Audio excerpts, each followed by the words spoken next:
Queridos irmãos, queridas irmãs, hoje nós estamos aqui no Rio de Janeiro para fazermos aqui esta conferência e nós queremos falar sobre um tema que eu acredito que é muito importante, porque há muitas pessoas que estão procurando entender o que está acontecendo com a igreja, porque todos percebem que o mundo está de cabeça para baixo e que as coisas estão completamente deturpadas.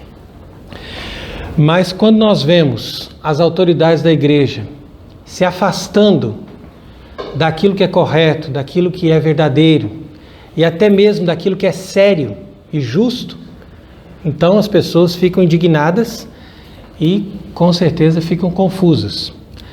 Então imagine que nesta sexta-feira passada, dia 14, o que se apresenta como Papa, ali no Vaticano, com o nome de Francisco, convidou mais de 100 atores e comediantes para fazer ali com eles um momento de encontro.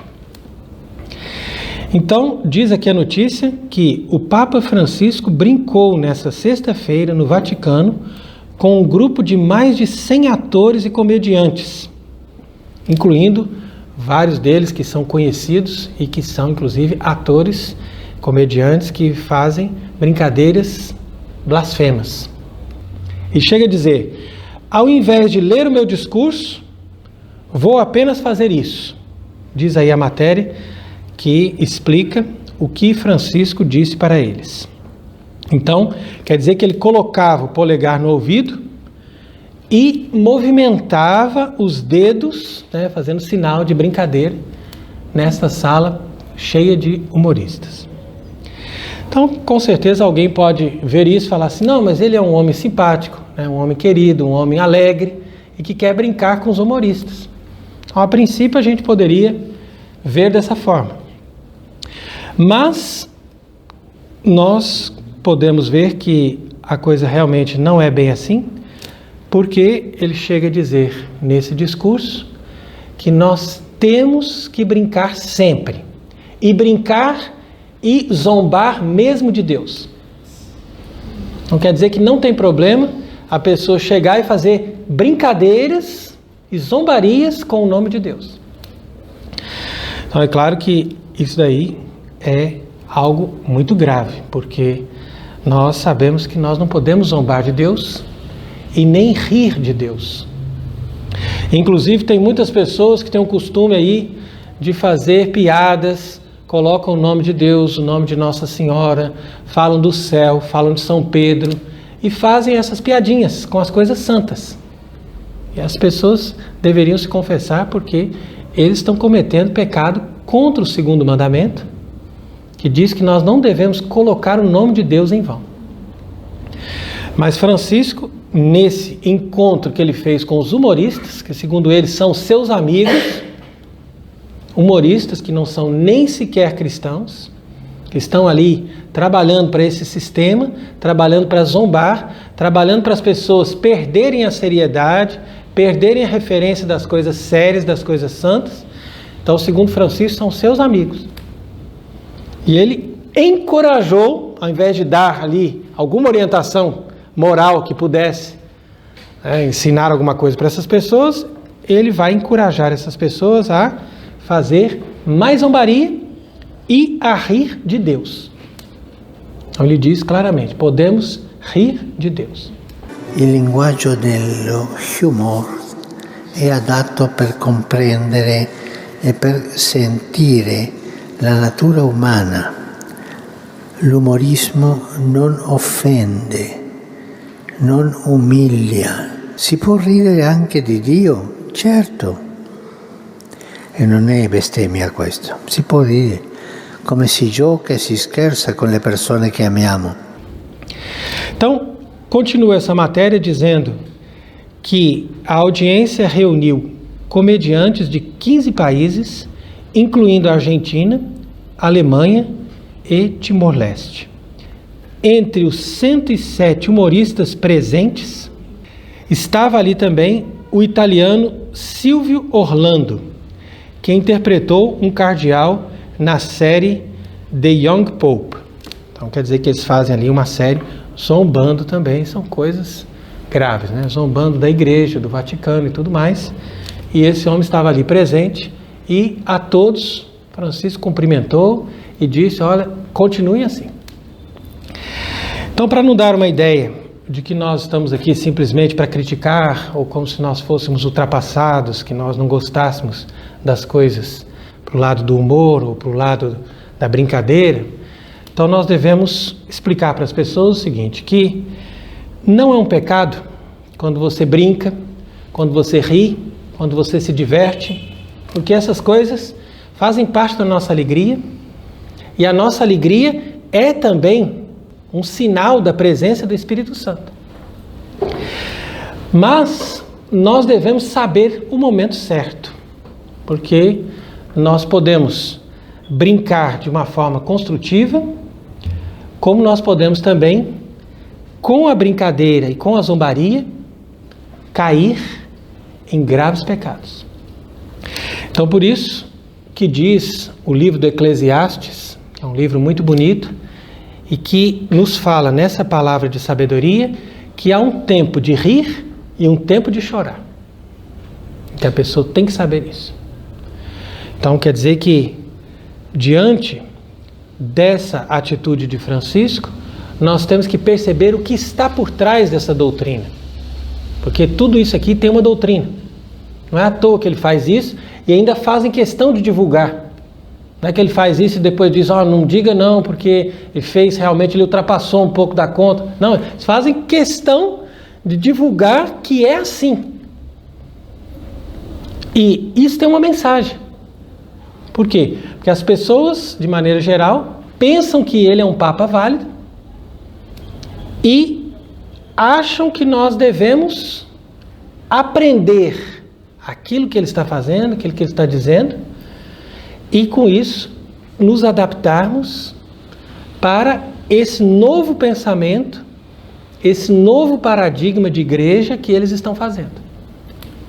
Então tudo isso está ligado, não é uma coisinha à toa que alguém fala assim, olha, mas isso aí é uma coisa pequena, ele foi ali, riu com as pessoas, brincou um pouquinho e depois falou, não, você pode rir de Deus, mas num sentido bom.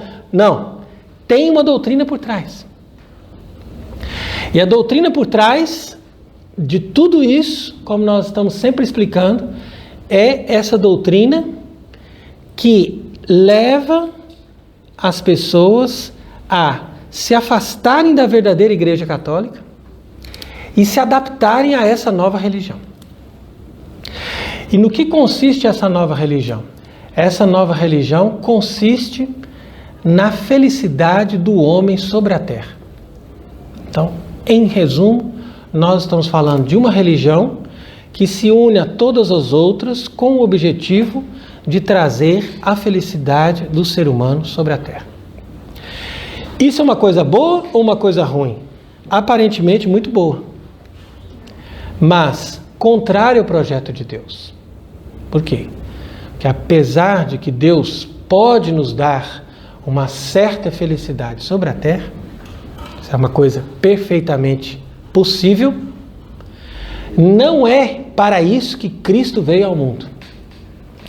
E o apóstolo São Paulo, que explicou muito bem a palavra de Cristo, ele diz que se é para essa vida que nós colocamos a nossa esperança em Cristo, então de todos os homens nós somos os mais infelizes.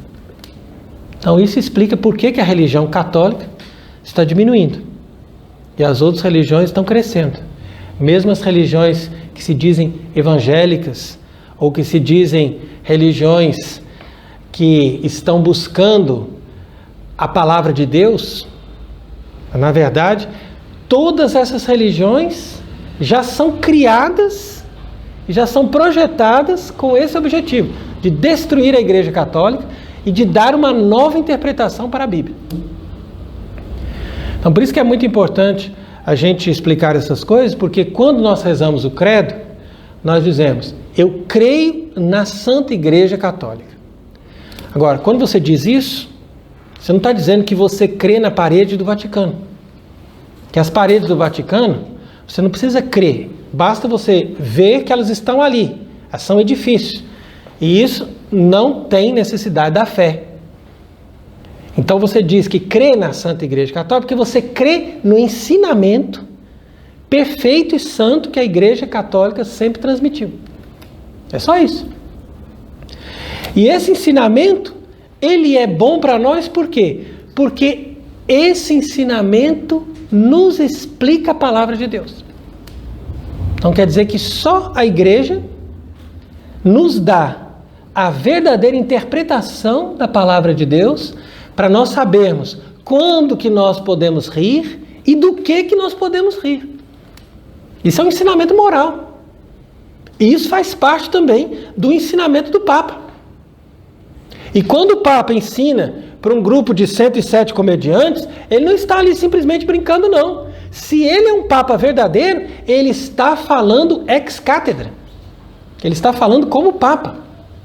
E ele falando ex cátedra, ele está nos ensinando a moral da igreja. E a moral da igreja sobre tal coisa é assim, assim, assim. Como os papas sempre ensinaram. Uma coisa, inclusive, muito interessante que eu estava explicando para uma pessoa por esses dias, é que uma das características da nova igreja do Vaticano II é que não existem mais maldições.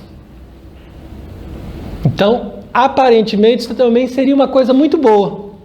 Olha só que bonito.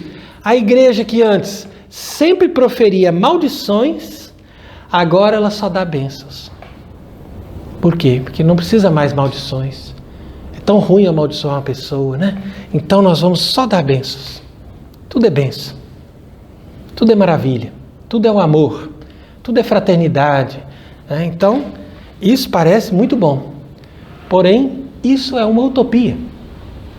É a mesma coisa que você dizer, não, a partir de hoje eu não tenho mais inimigos. Então eu não preciso mais me defender, eu não preciso mais ter um cachorro, eu não preciso mais ter uma arma, eu não preciso mais procurar ter cuidado se eu estou atravessando a rua e se o carro vai me atropelar, porque o carro nunca vai me atropelar. Nada de mal vai acontecer comigo. Então a pessoa que pensar assim, ela vai ser uma pessoa muito otimista, mas com certeza infeliz, porque ela é imprudente. Então a igreja, ela utiliza todas as suas armas, inclusive maldições. Porque através das maldições, nós podemos conter o mal. E o objetivo da igreja é lutar contra o mal. E lutando contra o mal, nós temos que usar de armas, nós temos que ter critérios e nós temos que ter prudência. Então, um exemplo disso é aquele que nós sempre estamos citando, da bula do Papa São Pio V, quando restaurou o rito romano original e obrigou todas as dioceses do mundo que não tivessem um rito próprio a celebrarem segundo aquele missal. E quando o Papa São Pio V fez essa bula coprimo, ele no fim ele diz, se alguém fizer uma coisa diferente disso e mudar esse missal e fizer essas coisas contrárias daquilo que nós estamos pedindo, que essa pessoa receba a maldição de Deus e a indignação dos santos apóstolos Pedro e Paulo. Então quer dizer que quando a pessoa olha aquilo, fala, melhor eu não mudar. Aqui está dizendo que vai ser difícil a minha situação se eu mexer nisso daqui. Porque é um Papa que está ali dizendo, para sempre nós estabelecemos isso. Quem mudar está amaldiçoado. Uma coisa séria, percebe? Igualmente, faz aí um mês atrás, nós assistimos a um rito de consagração de uma virgem, que é um rito também que foi abolido na nova igreja do Vaticano II. E neste rito de consagração de uma virgem, o bispo profere uma série de maldições contra aquela pessoa que tocar naquela virgem. E diz, ele vai ser maldito na cidade e maldito fora da cidade. Ele vai ser maldito quando ele estiver acordado e quando ele estiver dormindo. Ele vai ser maldito enquanto ele estiver trabalhando e quando ele for descansar. Quer dizer que a pessoa não tem como escapar da maldição. E essa maldição é proferida solenemente pelo bispo no rito de consagração das virgens. Agora, o que nós podemos concluir? Que esses papas estavam errados? Que esses ritos eram ruins? E que agora a igreja se adaptou e adquiriu uma consciência mais perfeita e preferiu não dar nenhuma maldição para ninguém? Percebe? É aqui que nós temos que refletir. Então, os exemplos bíblicos são muito interessantes. E eu gostaria de mostrar justamente que Francisco fez essas abominações justamente no dia 14, quando nós carmelitas celebramos a festa de Santo Eliseu. Nesse dia 14 de junho.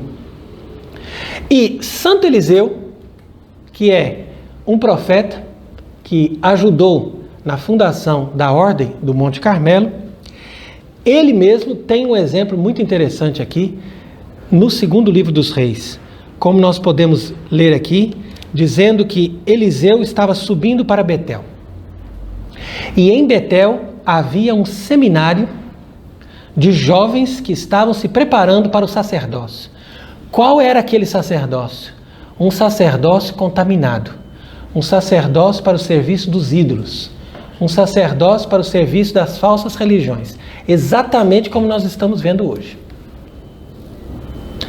E quando Santo Eliseu estava passando por ali, diz aqui a Escritura, saíram da cidade alguns rapazes que eram seminaristas ali, nesse lugar, e eles começaram a zombar dele, dizendo: sobe, careca, sobe, vai o careca, e zombando. Quer dizer, aquele espírito de zombaria, de brincadeira, que hoje em dia é tão comum encontrar nas famílias, que as pessoas já não conseguem mais falar uma coisa séria, está sempre zombando, sempre brincando, sempre criticando e sempre rindo. Sempre rindo. Vai, careca, aquela palhaçada toda. E Eliseu, o homem de Deus, voltando-se para eles, olhou-os e os amaldiçoou em nome do Senhor. E imediatamente saíram da floresta 2 ursos e despedaçaram aqueles 42 rapazes. Então aqui você vai analisando o que a palavra de Deus quer ensinar para nós. Eu acho até interessante esse número 42, porque aqui você vê o simbolismo dessa nova religião, que na época desses profetas estava acontecendo o que está acontecendo hoje. Porém hoje isso é numa escala mundial. Ali também eles tinham uma falsa religião, porque eles tinham se corrompido com os ídolos, e eles estavam adorando os deuses junto com a adoração do Deus de Israel. E era isso que os profetas estavam combatendo. Por isso que esses seminaristas quiseram zombar de Eliseu, porque eles sabiam que ele preservava a verdadeira religião. Agora, os 2 ursos podem representar aqui a figura dos 2 apóstolos, que são as 2 colunas da igreja, São Pedro e São Paulo. São ursos porque eles são fortes, são aqueles que defendem a fé até a morte. Então a força, São Pedro e São Paulo, que estava contra eles, e que está também hoje contra todos aqueles que destroem a Santa Igreja Católica. E o número deles era de 42. Por quê? Porque 42 é o número 7 vezes 6. O número 7 representa a perfeição de Deus, dos 7 dons do Espírito Santo, dos 7 sacramentos, dos 7 dias da semana, das 7 cores do arco-íris, das 7 dores de Nossa Senhora. Então, quer dizer, tudo está ligado ao número 7. Mas, ao invés de multiplicar por 7, multiplica por 6. E o 6 é o número do homem. Tanto que o anticristo é o número 666. Porque o homem foi criado no 6º dia.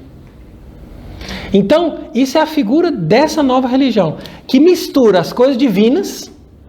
Não, vamos celebrar uma missa, vamos fazer sacramentos, vamos fazer celebrações, e ao mesmo tempo vamos voltar tudo isso para o homem, para as realidades terrenas e humanas. Então, 7 vezes 6, ao invés de ser 7 vezes 7. Por isso que os dois ursos mataram 42 daqueles rapazes que estavam zombando de Eliseu. Então, esses rapazes representam muito bem os aprendizes dessa nova religião, que estão ali aprendendo com Francisco a zombar, continuar zombando. E pode rir do nome de Deus, não tem problema. Mas a maldição também vai vir contra eles. É interessante também uma outra passagem que diz que o anjo do Senhor falou a Elias, porque Elias foi o mestre de Eliseu. E Elias também ensinou a Eliseu a fazer a mesma coisa. Porque Elias não era um homem de ficar dando risadinha, não. Então, quer dizer que eram pessoas sérias. Porque há momentos que nós devemos ser sérios e fazer as coisas com seriedade. E isso que a gente tem que ensinar para as crianças. Não só ficar rindo diante da televisão, mas também se concentrar, fazer as coisas sérias, principalmente quando se fala o nome de Deus e quando se coloca em oração. Que infelizmente, hoje em dia tem padre que faz palhaçada no meio da missa. E gosta de fazer homilia, fazendo as pessoas darem risada. Então quer dizer que ele não é um sacerdote, ele é um comediante. Percebe? E ele está ajudando as pessoas a descontraírem. Ele faz um grande bem. Mas ele não leva ninguém para o céu. Então acaba fazendo mal. Então seria melhor que ele mudasse de profissão. Pelo menos ele teria mais sucesso. À medida em que a pessoa, como eu disse, brincar ou contar uma piada, até aí não é problema. Mas quando ele envolve o nome de Deus, ou quando ele coloca as coisas sagradas como se fossem brincadeiras, então é aí que a coisa começa a voltar contra nós. Então veja que Elias, o tesbita, recebeu essa mensagem de Deus. Sobe ao encontro dos mensageiros do rei da Samaria e diz-lhes: não há porventura um Deus em Israel para você ir consultar Belzebu, Deus de Acaron? Então essa era a mensagem que Elias deveria dizer ao rei. E ele teve coragem e foi lá. Anunciou isso para eles. Por quê? Porque esse rei, sabendo que existe um Deus verdadeiro, e sabendo que nós devemos buscar a cura, ou buscar as nossas necessidades somente diante do verdadeiro Deus, ele foi consultar Belzebu. Assim como hoje em dia, muitas pessoas vão nas benzedeiras, vão nos centros espíritas, vão consultar os mortos, vão consultar as pessoas que leem carta, ou as pessoas que leem as mãos.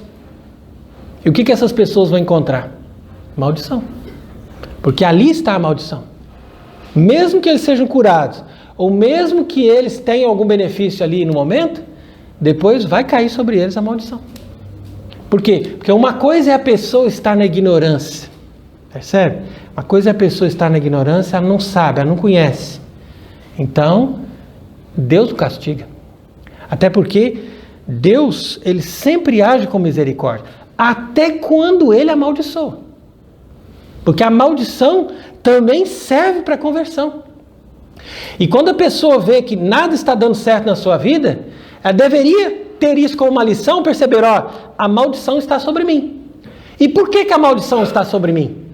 Porque eu fiz as coisas que desagradam a Deus. É muito simples. Se eu faço a vontade de Deus e se eu agrado a Deus, tem a bênção. Agora, se eu faço as coisas contra Deus, tem a maldição. Essa que é a diferença da magia. A magia não quer saber se você fez o bem ou fez o mal. Porque quando o demônio trabalha, ele trabalha para te ajudar, desde que você dê para ele o que ele está pedindo.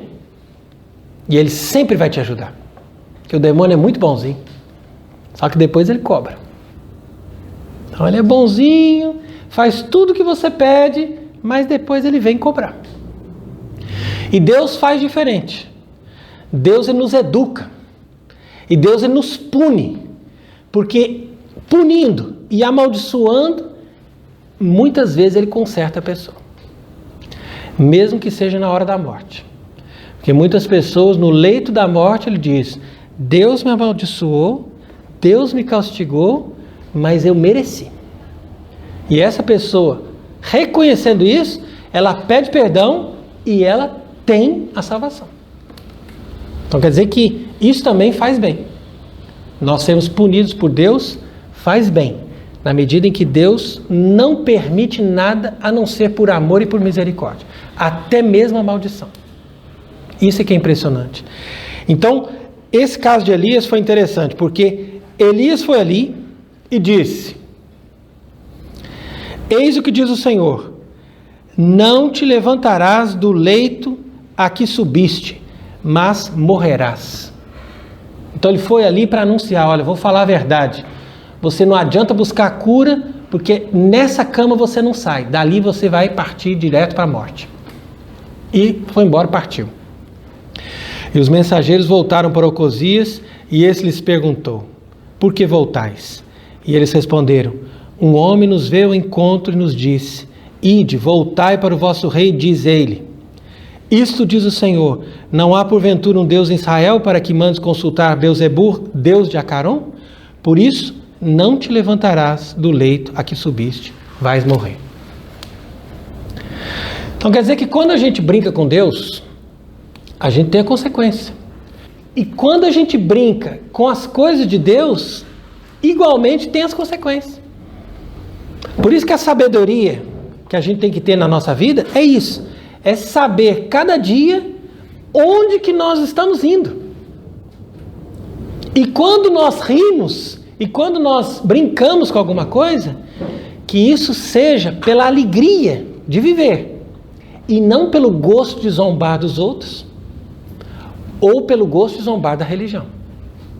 Porque, como diz São Paulo, e esse versículo também é muito terrível, está aí escrito na carta de São Paulo aos Gálatas: não vos deixeis enganar, de Deus não se zomba, pois o que o homem semear, isso também colherá.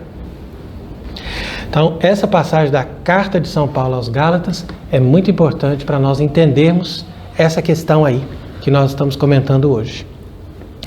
Então veja que Francisco, ele fez esse documento chamado Fratelli Tutti, que é como se fosse a consumação dessa doutrina que já foi proposta desde o Vaticano II.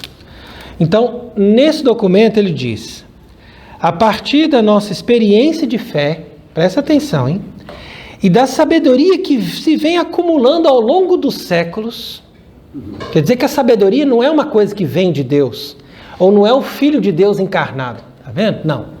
Sabedoria vai se acumulando, gente.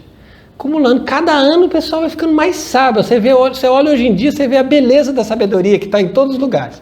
É uma sabedoria assim impressionante, né? Cada dia vai aumentando.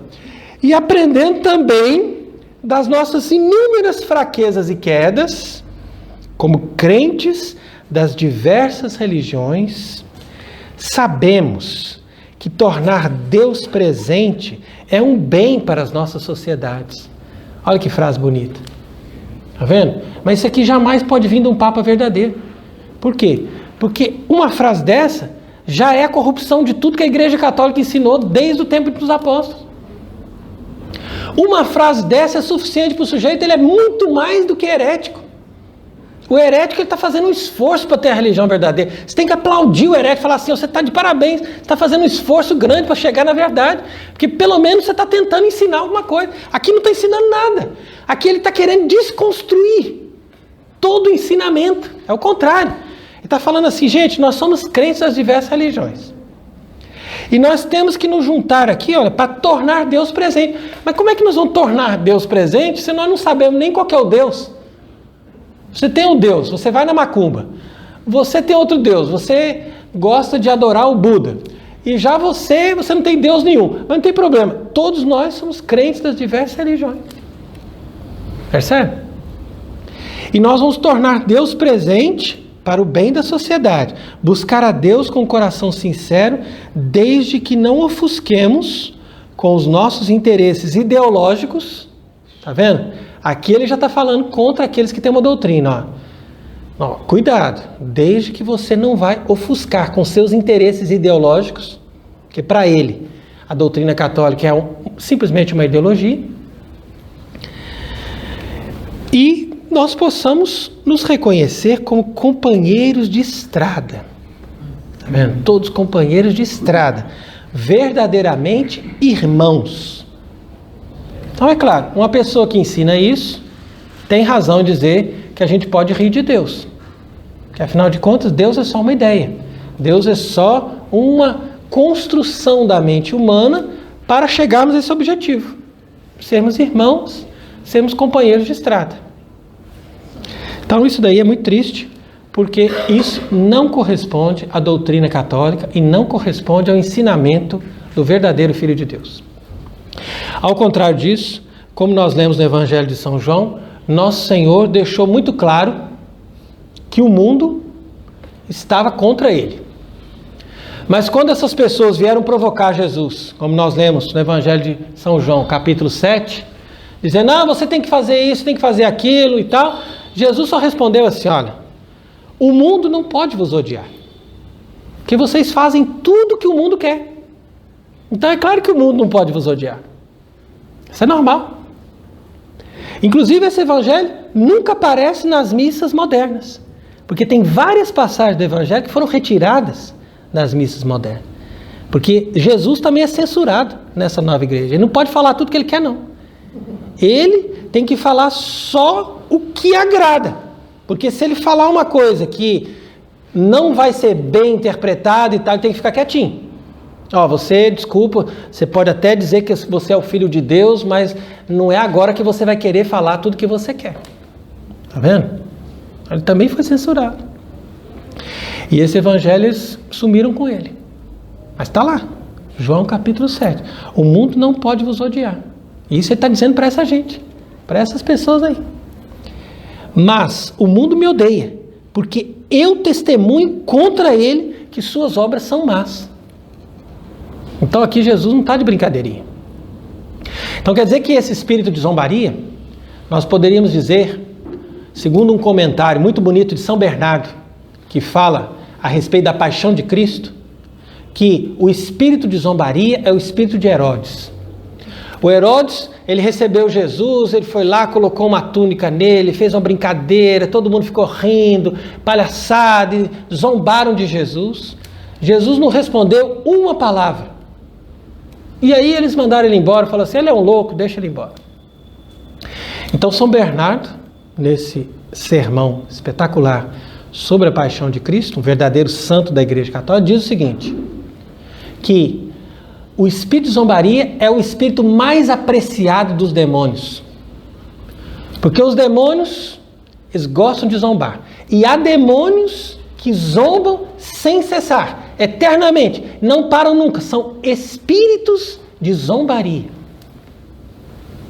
E esses espíritos de zombaria, que atuaram em Herodes e que atuam hoje nessa turminha aí que está em torno do Vaticano II, eles gostam de brincar, de rir, mas eles não reconhecem Jesus, que é o Filho de Deus, que está no meio deles. E Jesus não fala nada no meio deles. Por quê? Porque você não pode falar a palavra de Deus num espírito de zombaria. Como é que eu vou chegar no meio de um churrasco onde as pessoas estão contando piadas depravadas e eu vou falar a palavra de Deus?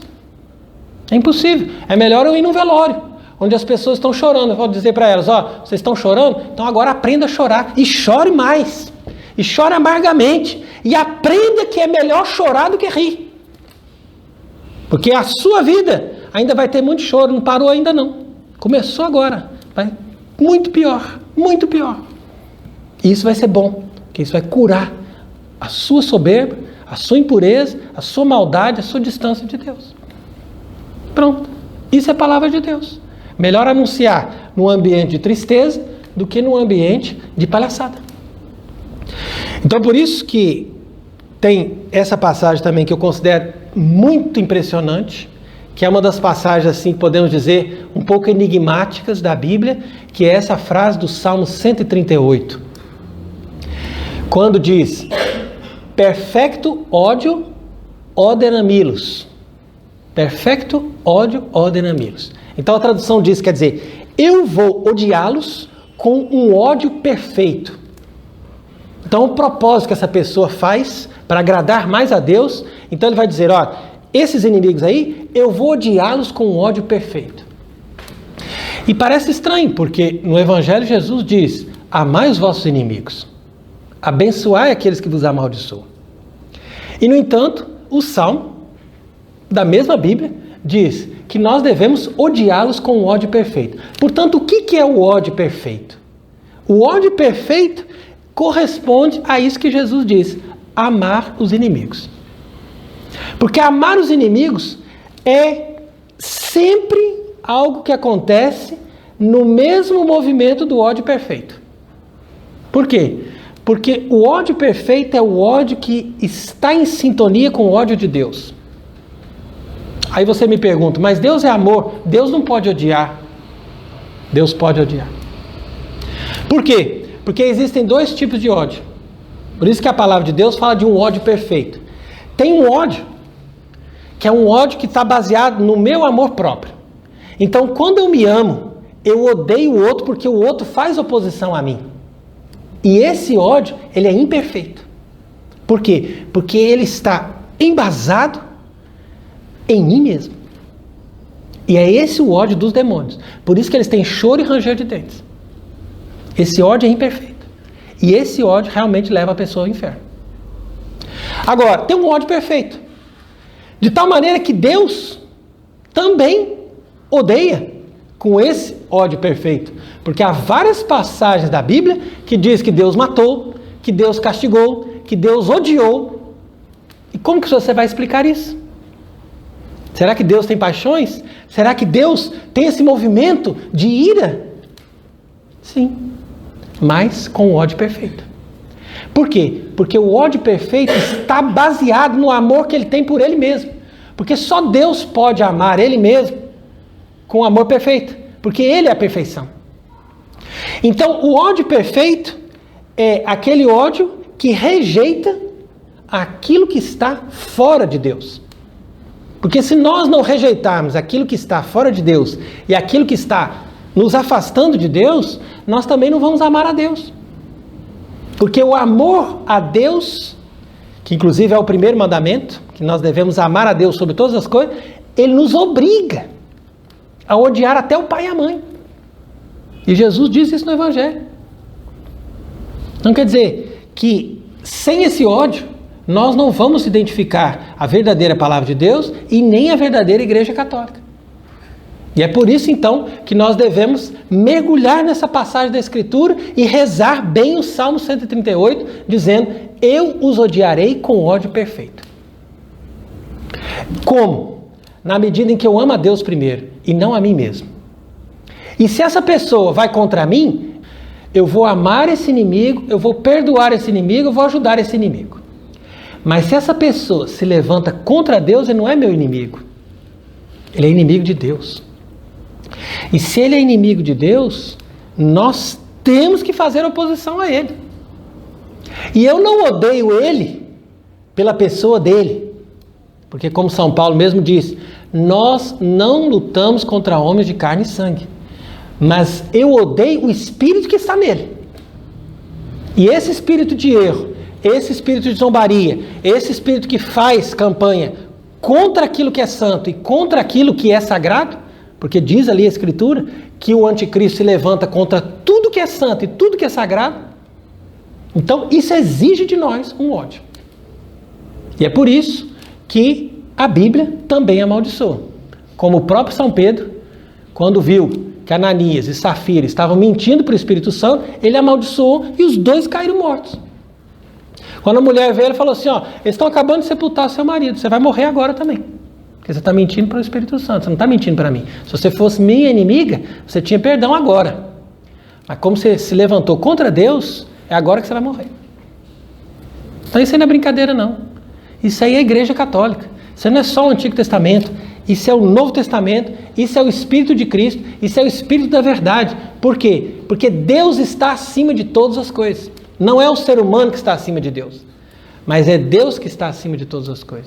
Então é possível um ódio perfeito quando existe uma oposição direta contra Deus, contra a verdade de Deus e contra a palavra de Deus. Então busquemos a graça do Espírito Santo para nos dar esse verdadeiro amor que sabe se alegrar, que sabe perdoar, que sabe ser misericordioso, mas que ao mesmo tempo que sabe ser firme, sério e corresponder à batalha que nós devemos enfrentar, muitas vezes até mesmo com um ódio perfeito, para defender com zelo a causa de Deus. Então que Deus nos conceda a graça de perseverarmos na verdade e nessa doutrina católica, e que Cristo nosso Senhor abençoe a cidade do Rio de Janeiro e faça com que essa cidade possa progredir na perfeição da caridade e fazer cada vez mais aquilo que é o propósito dessa cidade, que é a santificação das almas e a vitória e a salvação através da Igreja Católica. E que Deus seja bendito para sempre. Amém.